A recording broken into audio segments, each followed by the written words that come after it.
2025-এর ঈদটা কিন্তু আমার বেশ ভালোই কেটেছে। সারাদিনটা ফ্যামিলির সাথে সময় কাটিয়েছি, রান্না করেছি, কাজ করেছি, হেসেছি, খেলেছি, অনেক, অনেক মজা করেছি। তারপর বিকেলে সেজেগুজে একটু বেরিয়েছিলাম।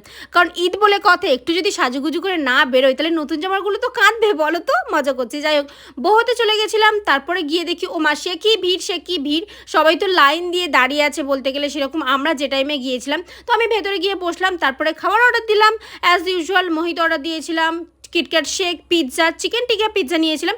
খাওয়া দাওয়ার কিন্তু আমার বেশ ভালো লেগেছে। খাওয়ার দাওয়া যেরকম ভালো, আর অ্যাম্বিয়েন্সটাও কিন্তু আমার বেশ ভালো বউতে। তাই আমার এটা ফেভারিট বলেছি আমি ক্যাফের মধ্যে। তো সেখানে গিয়ে একটু ফটো, একটু ভিডিও না করলে হয়? এটা তো মেয়ে মানুষের স্বভাব, বলো তো? প্রত্যেকটা মেয়েরই এটা করে থাকে। তো আমি একা না, অনেকেই লাইন দিয়েছিল, লাইন দিয়ে ছবি তুলছিল। একটা জিনিস দেখে তো আমার ভীষণ ভালো লেগে গেছিলো, কারণ এরকম পুরো সেম চাদর আমার বাড়িতে আছে। তাই আমি বলছিলাম যে এরকম চাদর আমার আছে। যে তোমাদের কেমন লাগলো অবশ্যই কমেন্টে জানাতে ভুলো না। আজকের মতো আসি, টাটা।